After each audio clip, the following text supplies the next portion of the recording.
నమస్తే అండి, నేను మీ అనురాధని. ఈ రోజు అయితే నేను బనానా జ్యూస్ చేస్తాను. బనానాలు అయితే తెచ్చేవండి, మాగిపోతున్నాయి కాబట్టి నేను జ్యూస్ చేస్తున్నాను. ముందుగా బనానా తొక్కలు రోల్ చేసుకుని మిక్సీ జార్లో వేసేసి ఆల్రెడీ బనానాలు కట్ చేసేసుకున్నాను. దీంట్లో మనం షుగరు, పాలు, ఐస్ ఫ్రూట్స్ కూడా వేసేద్దాం. ఇప్పుడు సమ్మర్ కాబట్టి మనం ఎలాంటివి వాడితే మంచిది, హెల్త్ కూడా కూల్ అవుతుందండి మనకు బాడీ అయితే. నేను పాలు కూడా యాడ్ చేసేస్తున్నాను, ఐస్ ఫ్రూట్స్ కూడా వేసేసుకుంటున్నాను. నేను షుగర్ కూడా యాడ్ చేస్తున్నాను. నేను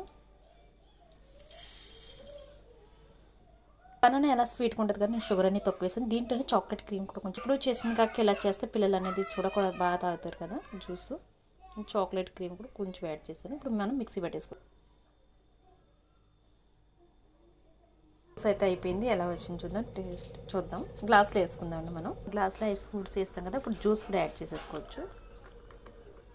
పైన కొంచెం చాక్లెట్ క్రీమ్ కూడా యాడ్ చేయాలి. చాక్లెట్ క్రీమ్ కూడా వేసేసాను. అంతే, ఈ taste it is banana juice అయితే రెడీ అయిపోయింది. మీరు కూడా తప్పనిసరి ట్రై చేయండి. నా వీడియో నచ్చినా, నా వాయిస్ నచ్చినా లైక్ చేయండి, షేర్ చేయండి, మా ఛానల్ సపోర్ట్ చేయండి.